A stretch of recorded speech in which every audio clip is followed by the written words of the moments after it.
T. Ah, he's cute. Yeah, he's cute. That's my Bubba. Yeah, he's cute. Found it. What are you Hi, guys buddy. Little boy over there. doing? Hello, Bart. Yeah. Mr. Smith's boy. I love you, Bob. Yeah, no, I'll tell you what, Mr. Smith. I'm talking to a bunch of Go ahead. You're a good father.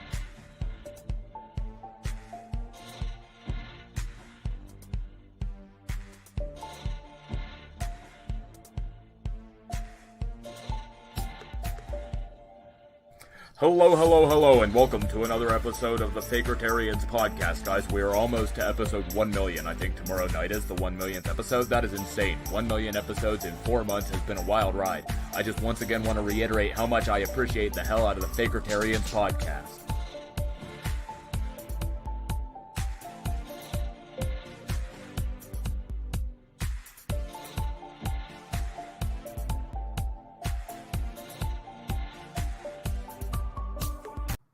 Hello, everybody. Welcome to the Fakertarians podcast. I am Chris Cross, and with me, joining me today, we've got Jeremy K, whose cat has left the frame now. What a disappointment. And we've got Furry and Porg over here. I'll just introduce. That's what a great way to introduce you. This is Rachel Blackfire and Brianna Coyle.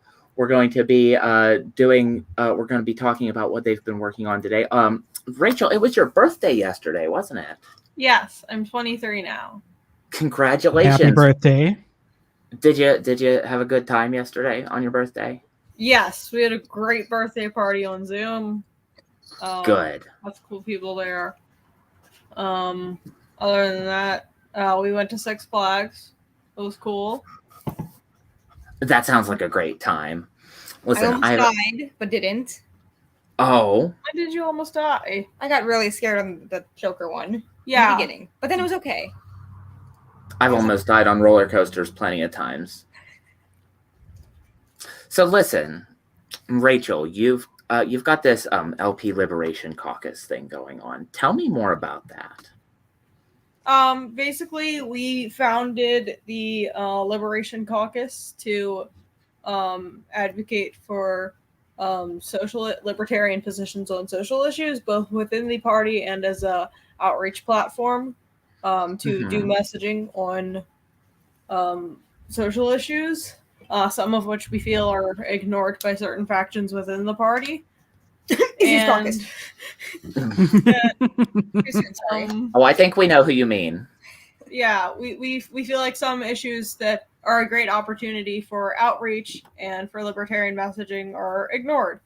So we founded the caucus to fill that hole and provide a place for socially liberal ideas and minorities within the party.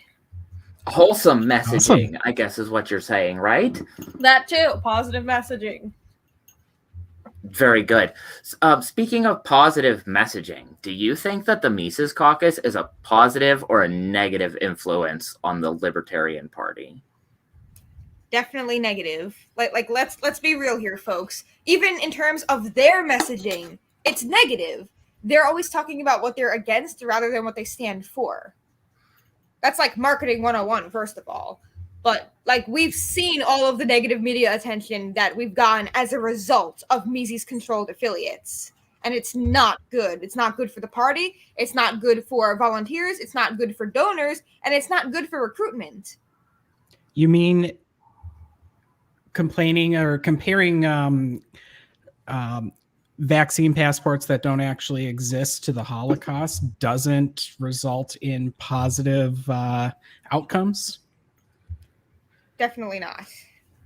And that's just the begin. Like that's just what people see on the surface. First of all, this is their first public appearance, essentially, and they're not appearing under the banner of the Mises Caucus. They're taking over state affiliates to spread that messaging. They're not getting media as the Mises Caucus. They're taking over affiliates, and then they're destroying the reputation. So even if new leadership is elected, that reputation is going to be there for however many years to follow. Right, we're talking about Libertarian Party of New Hampshire now, right? Yes, even the Kentucky Party as well, but definitely New Hampshire. And I was there at the convention I saw it all go down. I just wonder how many of these affiliates are going to get tarnished before somebody does something about that whole problem.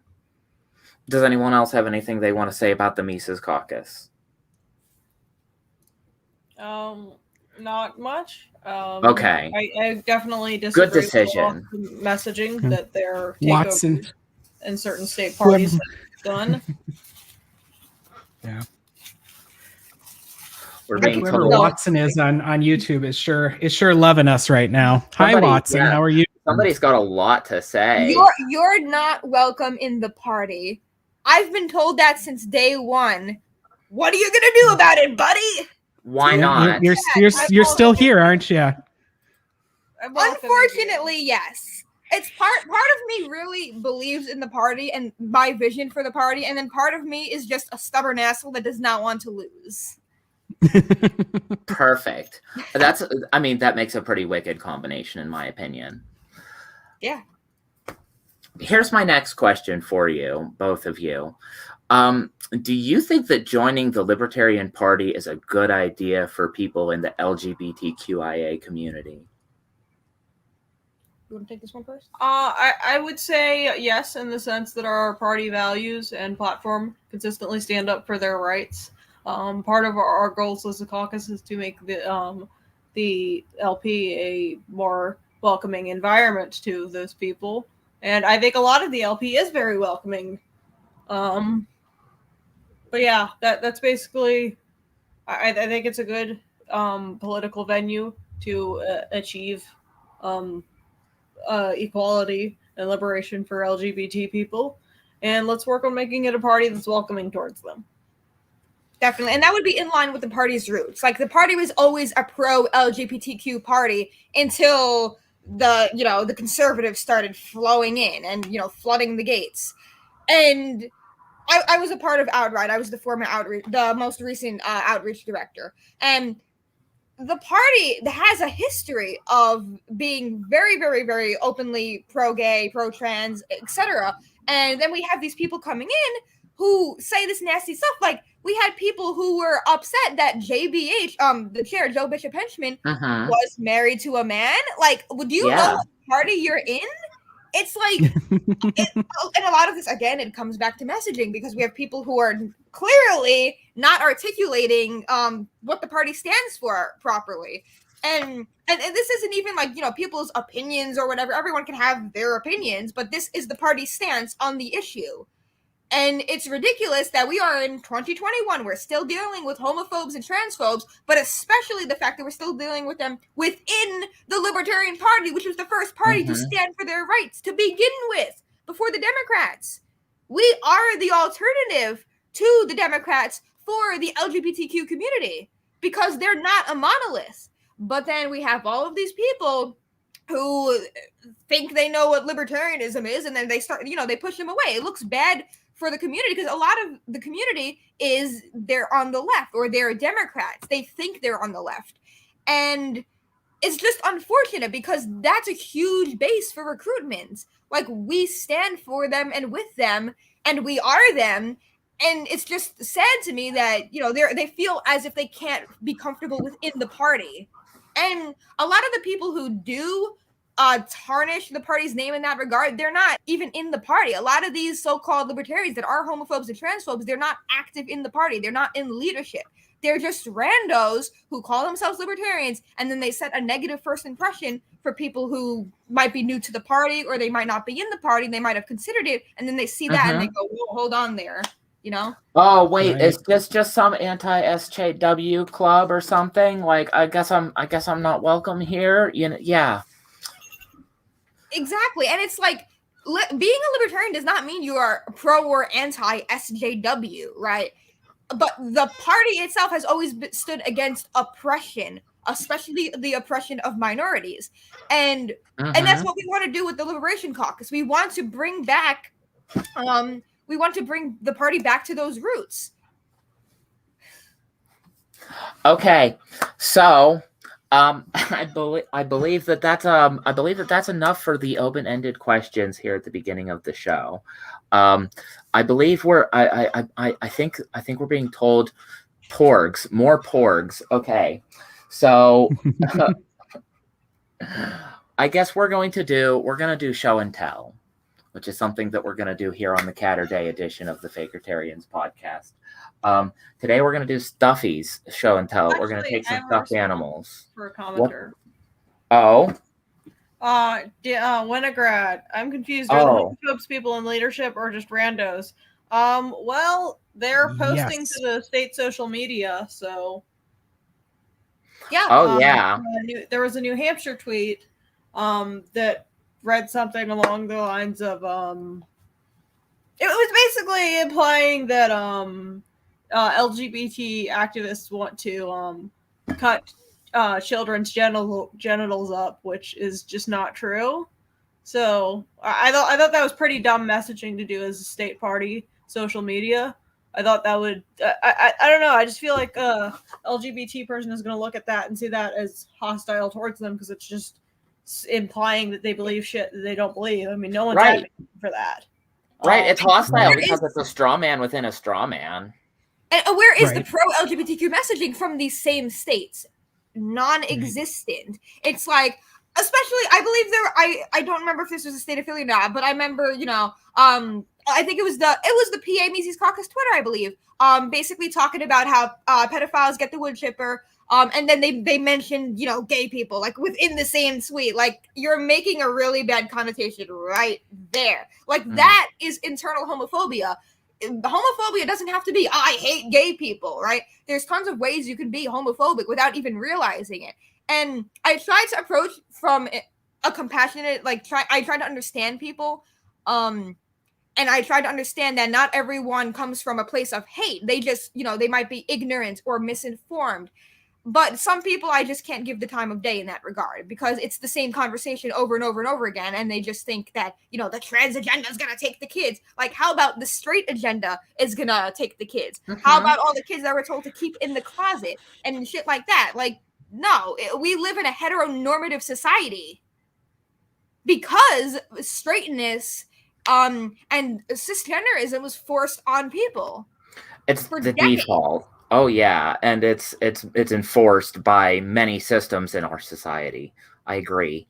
I actually want to address a commenter, Cody, is comparing this to asking where's the pro-Christian messaging, and saying that reaching out to LGBT youth who feel oppressed is conformity somehow, I guess. I don't really understand the point that you're trying to make, honestly. How is reaching out to people who feel oppressed by the state, people who have been limited by the law on who they can marry or what their gender on their driver's license can say? Yeah. Why is reaching out to them bad? Reaching out to gun owners good? Is there a difference? My question with the pro-Christian messaging would be, what laws are being made against them? I can't think of any, at least not in this country. In I'm countries sure they'll make where that is a thing, libertarian parties there should focus on that. You should pull up Chase's comment. Oh. Many folks who reach out to people of faith and LGBTQ people. Oh, wow. What a novel concept, isn't it? But you can reach out to everybody. And again, we're a political party. Like, we shouldn't be taking stances on religion, first of all. Other than securing religious freedom for people. Of course. Yeah. And there's a Christian caucus in the Libertarian Party. There is outreach being done to Christians. I don't understand what the comparison is there that Cody is making here. It's just I mean, it's just one of those things that people say, I guess. Oh, well, you're not doing pro-Christian messaging, are you? You're not supposed to take stances on this social thing or that social thing. Why not my social thing? Because we're supposed to be neutral, I guess. Oh, you're talking about black people being oppressed? What about white people? It's always a what Same about, thing, right? as if like they're mutually exclusive. Like you can't talk about A and B. It's always, people are always trying to just invalidate A instead of just talking about A and B. If that makes any sense. Oh, it makes perfect sense to me. So I think we're out of time for that, but we are going to do show and tell now. And I swear this is probably going to be the best part of the show. I'll start. This is a rose Bulbasaur. It's adorable. I love very it. Cute. Yeah, the green the green leaf are kind of The green leaf. That actually works very well. I like it. Yeah. So I bought this for my wife as a Valentine's Day present earlier this year before we started getting divorced. Oops. How about you, Jeremy? Oh, I've got a couple things. I mean, I've got like really old classic, like super old school Tucker ball. Like, Ooh. I love it. I don't Like, like Jeremy. Not Jeremy. This has got to be. Oh yeah, no. Jeffrey Tucker's brain has turned into porridge, but this is back from the day before that, when his main concern was flow rates and shower heads and things like that. Jeremy, we've got some cat in the frame. And we've got some cat in the frame. So this is, I'll move it a little bit since she's, this is AJ. She is 1 year old today. And then this is a Pusheen. I actually have several Pusheens. I have the dragon one and the unicorn one. And classic Grumpy Cat. See, perfect. Lots of cats. Oh my goodness, Rachel, what have you got? I have some porgs. Tell us what you've got. I've got some porgs. People were asking in the last episode what a porg was. These are porgs. They're from Star Wars, and they're all named Porg, as all porgs are named. Mm-hmm. Several of them speak. Is that what they all sound like? Porgs are from the planet Octu. I'm unsettled. Porgs are pro-freedom, because do you see them forming governments? No, I don't. It doesn't look like it from here. They're just being free. A group of porgs is called a murder, which is similar to what certain factions are trying to do to the LP. Ooh. Oh snap! Male porgs have orange around their eyes, and More porg noises, please. female So porgs many are porgs. plain. But the porgs can identify however they want. And Hell yeah. A baby porg is called a porglet. I think these are Porglet. all the porg facts I have. I'm the leading expert on porg biology in this state. Whoa, really? In the whole state? In the state. Congratulations. There's nobody else that knows more about porgs than you. In Maryland, I'll be that arrogant at least. Possibly region. Goodness. That's impressive. All right, so I think we're done. I think we're done with the porg minute over here. They're so adorable. Finally, before I let you go, I've got some fun questions. Rachel, can you talk about being a cat girl? Yeah. I just like cat ears. I'm also a furry. But You stole my line. sorry, I'm porg. Stole my line. No, it's okay. It's okay. I will convert you. Don't worry. I've already been converted. Cool and good. Yeah, I did not choose to be the leading porg expert. It was bestowed upon me. Oh. Thank you, Wait, Arizona. well, how'd that happen? They just found me. All 32 of them. You didn't choose the porgs. The porgs chose you. That's deep. That's Kind of very like, deep. Resonates with kind me. of like the Libertarian Party, right? That is a good analogy. Yeah, I mean, they keep telling us to leave the party. Where do you want me to go? Democrats don't like me because I like guns. Republicans don't like me because, well, countless reasons. There's a lot of reasons. Where Yeah. do you want me to go? That's a great that's a great recruitment tool. Like seriously. Like, oh yes, we want to grow the party, but also leave the party. Like, Yeah, right. Yeah, it's strange. It's like we're protesting the party all the time now. Is this what's happening? We're gonna like if we don't win, we're gonna take our ball and leave. I guess is that how politics works? maybe for some. Oh, So- Rachel, you're wearing. I didn't even notice this before. You're wearing the Fakertarian Oh. shirt. Yes.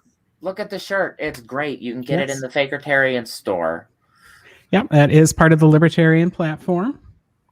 I'll post a link in the. Which some people want to remove. That's true. Oh, of course. We Malice for we have a Twitter. pledge for the Liberation Caucus. Oh yeah. Oh, States similar. share it. I'm looking for it. Move on to the next question. Okay. Okay. All right. Wait. We can We get want to back. talk about furries. She's the porg expert. I am the furry expert. Okay. So I think we've already answered this question, but here's the question I had written down. I consider myself a furry. Are you furries? What do you think of furries? Well, I have been a furry for about, I want to say 10 years. And there's this big misconception about furries that the furry fandom is this sexual thing, and really it's not. I was a furry when I was 10. I grew up on DeviantArt, and I was just into, anthropomorphic characters. And there's actually this cool website. It's called Fur Science, where there's tons of data from surveys and polls done of people who identify as furries, and you can see the actual facts surrounding like different demographics of furries. They're overwhelmingly LGBTQ. There's a lot of furries who were victims of bullying as children, or are they on the spectrum? And it's just really interesting to actually dive into the data, and it gives people a different impression of furries, and it's not. I've had to defend so long that it's not this weird thing that people think it is. A lot of it has to do with social anxiety, and it's fun. It's a cultural thing to a lot of us. I'm not going to get too far into it though, but I am a proud furry, and I have been for many years. And you don't need a fursuit to be a furry. I think like under 20% of furries even have fursuits to begin with. Well, they're hella expensive, are they not? Oh yeah, like $3,000, $4,000 or more. I think the highest selling one, like the highest price, was like 20 grand, something like that. It was nuts. Jeez. Yeah, I know from some experience. My partner does pageantry, and the entire costume industry of just crazy prices. It's so expensive, but the work that people put into it is absolutely stunning as well. And I mean, you pay for what you get, but dropping 10, 20 grand on a costume is definitely not somebody not something everybody can do. Yeah, and furries believe in the free market, right? Because you're having people who are commissioning art constantly from artists, directly from artists, to get, digital art, traditional art, crafts made, all of these different things. And it's amazing to me. And also join the furry caucus if you are a furry and a libertarian. There is a libertarian furry caucus waiting for you. Oh yeah, there is. There's a Libertarian Furry Caucus. You can find them on Facebook. Are they on Twitter? I'm not sure. Yeah, but like nobody's really on the Twitter, but it exists. It exists. Do you want to read the pledge or should I? You read it. Okay, so I've pulled up the Liberation Caucus pledge. I pledge to work towards the achievement of liberty and will continue to work until all individuals belonging to oppressed communities achieve liberation. I will not advocate or endorse the initiation of force as a means to achieve these goals. I strongly condemn bigotry as irrational, repugnant, and antithetical to liberty. Yeah, I love it. Every member of our caucus must take this pledge. Cool. So you would say that the Liberation Caucus is probably a caucus that you'd consider joining the Liberation Caucus safe for LGBT people, don't you think? Yes. Yes. And probably a good way to influence Libertarian Party politics. Absolutely. Okay, good. Well, I'm glad we got to talk about that. That is everything I had on the agenda. If either of you would like to plug anything that you're involved with right now before we go, plug any of your social media, let's do that now, and then we'll say goodbye. Uh-oh. Well, let me pull up the Twitter. Yep, there we go. Go like the Liberation Caucus, the Libertarian Uh-huh. Party Liberation Caucus on Facebook. And you can follow us on Twitter, LP Liberation.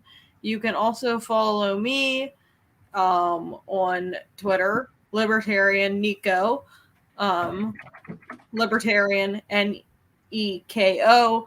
I'm also that on TikTok, but I haven't posted much to TikTok yet. Is that all one And word? then you can find me on Facebook, Rachel Blackfire.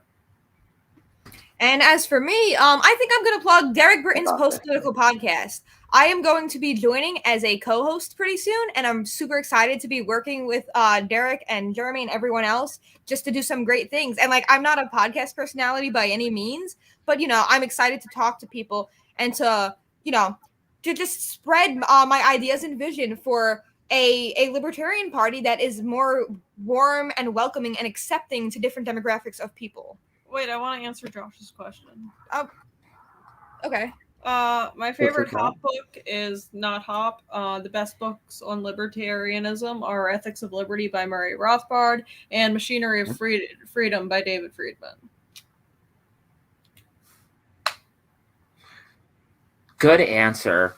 And with that, I suppose I should say thank you for joining us. I really like the vision of liberty that you two present, and I hope that you keep working on what you're working on. Thank you. Same to y'all as well. You know what? Let's pull up this comment. Heterophobic people. I would like Darren Moore here to explain what does that mean? Am I afraid of the straights? Yeah, isn't that what I get told all the time? Oh no, I'm not phobic. I'm not scared. I just don't like them very much. Okay. Yeah. I don't agree with the ideology. Yeah, I don't agree with the straight ideology. I don't know. It And sounds stupid. I don't want it forced on my kids. Right. You know what? I also encourage the heterosexual people to keep fucking, to make more of us. So right. Keep going at it. Keep doing what you do to make more gay kids. Make more gay kids. Okay.